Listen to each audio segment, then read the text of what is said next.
Hello, welcome to this explainer. Now, I want you to imagine for a second that I am the Arabic language itself, the ancient, the majestic, the literal language of the Vod. Today, I'm speaking directly to you, and we're about to crack open the absolute deepest secrets of my sounds. We're going on a journey together to master some of my most intimidating phonetic challenges. Look, whether your ultimate goal is to perfect your Quranic recitation with absolutely flawless, precise tajweed, or, you just want to confidently order a strong coffee in downtown Amman without getting those completely confused looks from the barista, I'm your guide today. We're going to take all the dense, wildly complex linguistics of my alphabet and break them down into fun, bite-sized steps that will, and I mean this, completely transform the way you speak. But first, look, we gotta talk about the fear, the absolute dread. Have you ever tried to say something deeply spiritual or really meaningful, and it just turned into a total disaster? Imagine you're reciting a beautiful, spiritually uplifting verse of the Quran. Or hey, maybe you're just trying to give an Arabic-speaking friend a really heartfelt compliment. You want to talk about the heart, right? But because of one tiny, microscopic slip of your tongue, you accidentally call them a dog. Yeah, that is the very relatable, completely terrifying reality of Arabic pronunciation. And honestly, it's exactly why mastering my specific sounds isn't just about sounding cool or authentic. It's about avoiding total, embarrassing catastrophe. So here's how it happens. If you casually bring that light, breezy English K into my language, and you don't pay attention to the back of your throat, you aren't just mispronouncing a letter. You are literally rewriting the entire dictionary.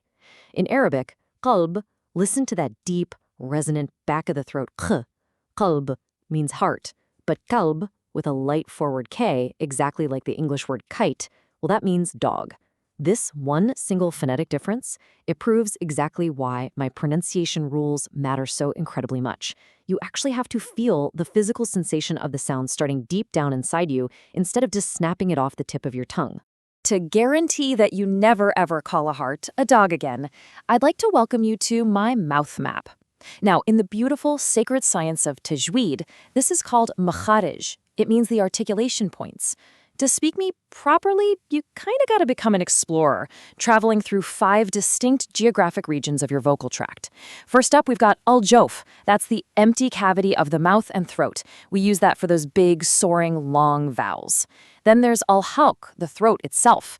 Next is al-lisan, the tongue, which, wow, is the absolute busiest, most complex region of the whole shebang. Then ash-shafatain, the lips, and finally al-khayshum, the nasal cavity, which gives us that gorgeous humming resonance we call gunna. Honestly, if you don't know exactly what region your sound is coming from, you're basically driving blindfolded. Now, when linguists try to map out my sounds, it usually ends up looking like a ridiculously complex medical textbook. We're talking voiceless alveolar fricatives, voiced pharyngeal fricatives, velarization. It's a lot. It just goes to show that the science behind me is incredibly dense and historically profound.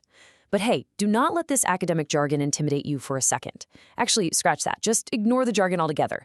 We're going to simplify all of this into easy, bite-sized vocal gymnastics. You absolutely don't need a master's degree in linguistics to speak me beautifully.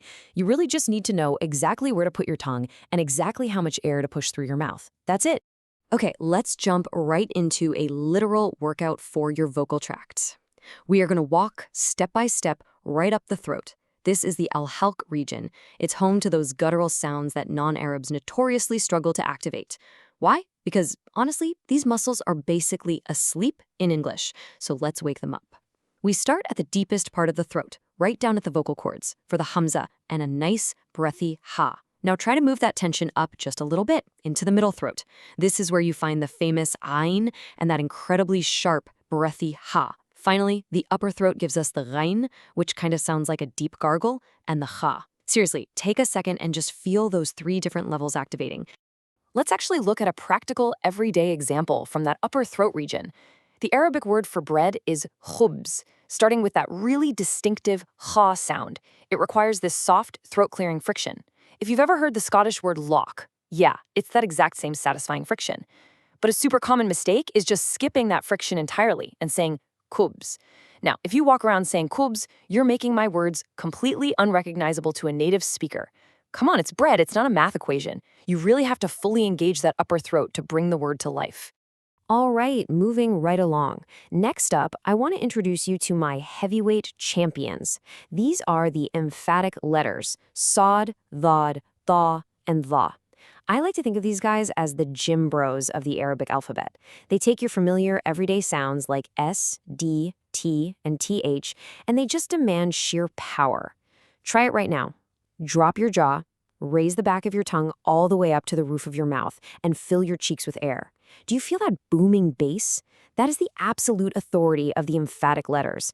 Without this deliberate, heavy action, your Arabic is going to sound thin, weak, and just entirely flat. And here's where the comedy happens again. Let's look at the minimal pair mix-ups between light and heavy letters. Consider the light, smiling happy saw versus the heavy, brooding sod. The word sara with a light breezy saw simply means to walk. Easy, right? But sara with a heavy emphatic sod means to become. So if you forget to use the heavy sod when you're supposed to, you completely change the entire fabric of your sentence. You might be trying to be super dramatic, stating that someone became something grand, but instead, you're just politely informing us they went for a leisurely stroll. So, let's say you've done the work. You've memorized the alphabet, you've diligently practiced the vocabulary, but then you listen back to a voice note you just sent to a friend, and you think, man, why do I still sound like a foreigner? Look, this is the exact moment where so many language learners hit a massive, frustrating plateau. They know all the textbook theory, but their Quranic recitation or even just their street talk completely lacks that authentic, native flavor. You know what it is?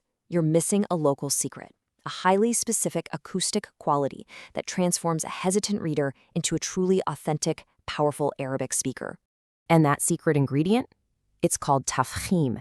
It roughly translates to emphaticness or velarization, and I'm telling you, it is the acoustic foundation of my entire existence. It's exactly what we were just doing with those heavy weight letters a minute ago. Ignoring tafkhim makes your Arabic sound like a magnificent, grand building that's completely missing its structural pillars.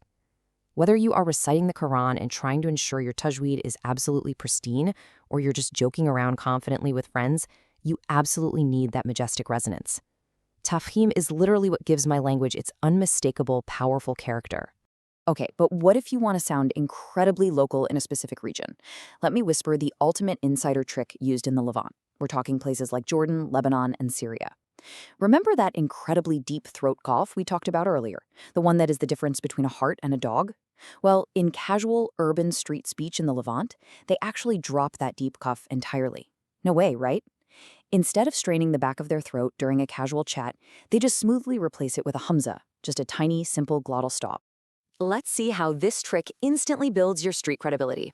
Take the formal Arabic word for coffee, qahwa. It's beautiful, it's classical, it is entirely grammatically correct. But if you walk into a bustling cafe in Amman or Damascus and formally order qahwa, everyone in the room immediately knows you are studying from a university textbook. But if you use the Hamza trick, you seamlessly transform it into ahwa, just completely dropping the Q and starting with a crisp little glottal stop. It instantly makes you sound like a true local. It is an amazing, effortless linguistic shortcut. All right, we absolutely cannot finish our journey today without facing my ultimate boss battle of phonetics, the letter Dhad. I am literally known across the entire globe as the language of the Dhad, and there's a good reason for that. Absolutely no other language in human history uses this unique, emphatic, lateral D sound. None. To produce it, you have to press the sides of your tongue firmly against your upper molars, all while filling your entire mouth with trapped air. It is heavy, it is wildly complex, and mastering it, that is the absolute crown jewel of Arabic pronunciation.